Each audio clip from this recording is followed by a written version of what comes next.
Aplicativos de espionagem. Hoje existem diversas formas de ter acesso ao celular de alguém e praticamente clonar todas as informações que ali circulam. Mensagens, ligações, pesquisas.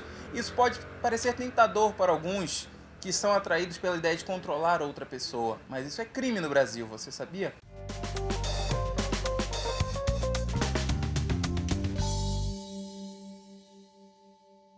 Para discutir esta matéria, eu estou aqui com a doutora Giovana Gercel, criminalista do escritório Lima Nunes Volpatti Advocacia, e eu, Fábio Lima, especialista em Direito Público. Doutora Giovana, você fez recentemente um artigo, foi publicado na revista Lex Latin, sobre essa matéria. O que você tem a dizer sobre isso? Como é esse fenômeno hoje? Então, surgiu essa moda de aplicativos espiões e a justificativa desse aplicativo, ele vem com um suposto contexto de proteção.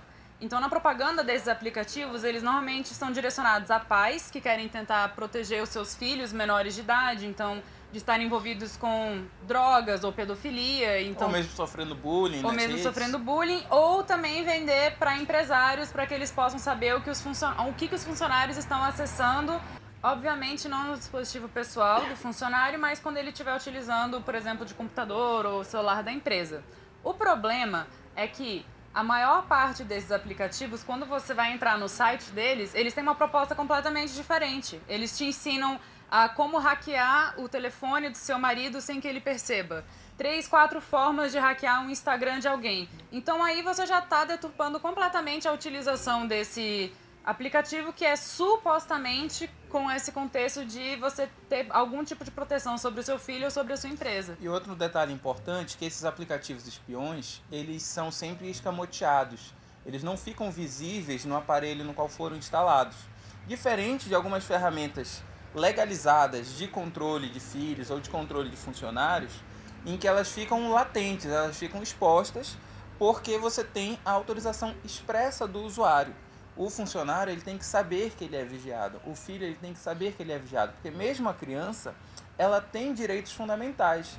A criança ela não é um patrimônio dos pais, ela é um ser, um sujeito de direitos e obrigações, limitada, assistida pelos pais, e existem ferramentas legais, legítimas, que fazem esse controle de maneira honesta e que, mais importante, não geram risco para o usuário, porque o criminoso não é só a empresa, mas é principalmente o usuário que faz essa instalação escamoteada, essa instalação ilícita no aplicativo de terceiros, no aparelho de terceiros. Sim, e esse tipo de aplicativo, ele fere não somente direitos constitucionais, que é o direito da sua intimidade, da sua privacidade, como também fere o Marco Civil da internet, que deixa muito claro que qualquer usuário ele tem direito à privacidade, então que se o Facebook não poderia estar coletando as suas informações sem a sua autorização, imagina então uma pessoa natural que simplesmente resolveu fuçar o seu telefone. Exatamente. E, principalmente na área penal, esse tipo de conduta se enquadra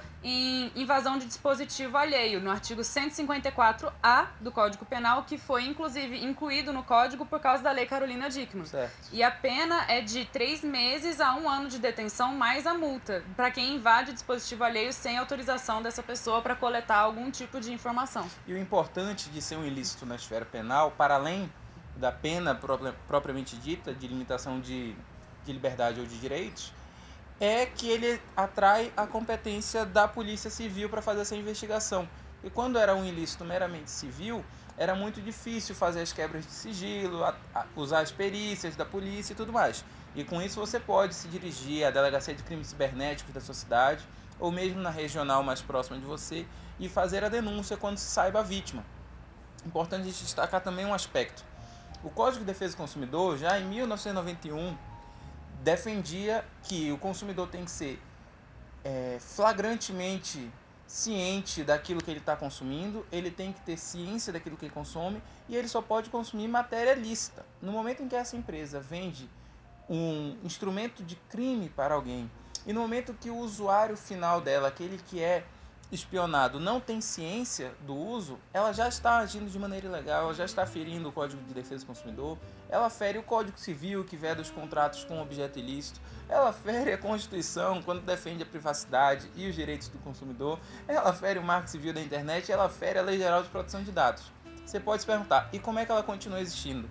Então, essa empresa, você não consegue rastrear ela. Teoricamente, quando você vai lá nos termos de contrato, eles falam que o foro judicial seria na China, mas quando você vai tentar comprar o aplicativo, você não sabe, não tem a qualificação da empresa. Então, teoricamente, é uma empresa que está rocheada em algum país que a gente não tem como rastrear, Isso. pelo menos não de forma simplificada.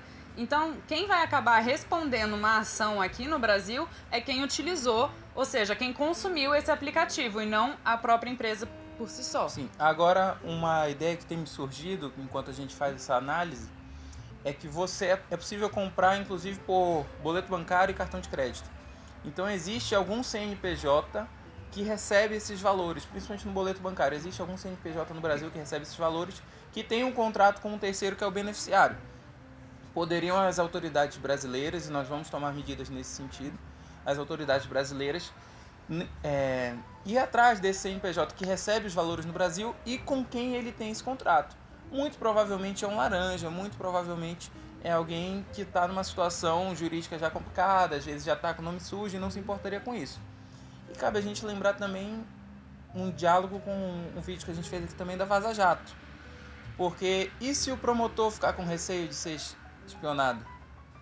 Não é para isso também que existem essas prerrogativas, porque senão esse aplicativo, o que é que ele pode fazer? Sim, eu acho que é muito importante também esse alerta, principalmente quando você está falando de um relacionamento que é abusivo. Porque, ao meu ver, a partir do momento que você compra um aplicativo para tentar fuçar a vida do seu companheiro ou da sua companheira, isso é um relacionamento abusivo, Com é uma certeza. violência psicológica. E aí, se você parar para pensar que por causa de ciúmes, um outro terceiro vai ter acesso a todas as senhas bancárias, senhas de redes sociais, do Exatamente. seu companheiro, da sua companheira, só porque você tem curiosidade, porque sim, se você tem acesso a esse telefone, o dono dessa empresa também tem. Com certeza. Ele também vai conseguir ver tudo que você tá vendo. Então você tá deixando a pessoa que tá ali no relacionamento com você numa situação completamente vulnerável. Se ele quiser pegar esses dados bancários dela e passar para qualquer criminoso, ele pode fazer Ou isso. mesmo uma chantagem. Digamos que você encontre algum material vergonhoso, vexaminoso no celular da pessoa que você espionou e esse material está à disposição dessa empresa, sabe lá Deus de onde, que pode querer chantageá-la, pode vender para terceiros, pode fazer qualquer negócio em cima disso, com sua plena autorização. Então tenha responsabilidade da consequência civil, penal e administrativa dos seus atos. O respeito à privacidade, ele é extremamente importante. E cabe também a gente lembrar uma situação, doutora, no âmbito penal, isso se enquadra também na Maria da Penha, certo? Sim, principalmente se, no caso, for... Entre marido e mulher. Entre marido e mulher, ou entre mulher Relações e de mulher. convivência. Relações de convivência com mulheres, isso se enquadra com violência psicológica. Então, realmente, se Que você... é um agravante geral para todas as penas, né? Que é um agravante geral para todas as penas.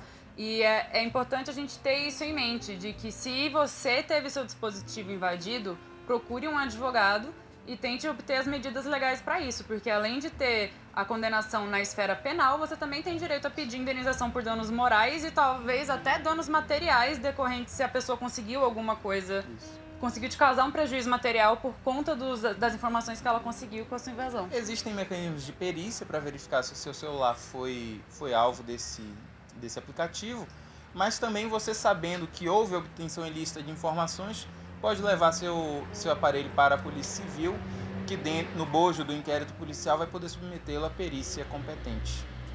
Então é isso, tenha responsabilidade e se você souber de alguém que está nessa situação, procure a delegacia de polícia o mais rápido possível.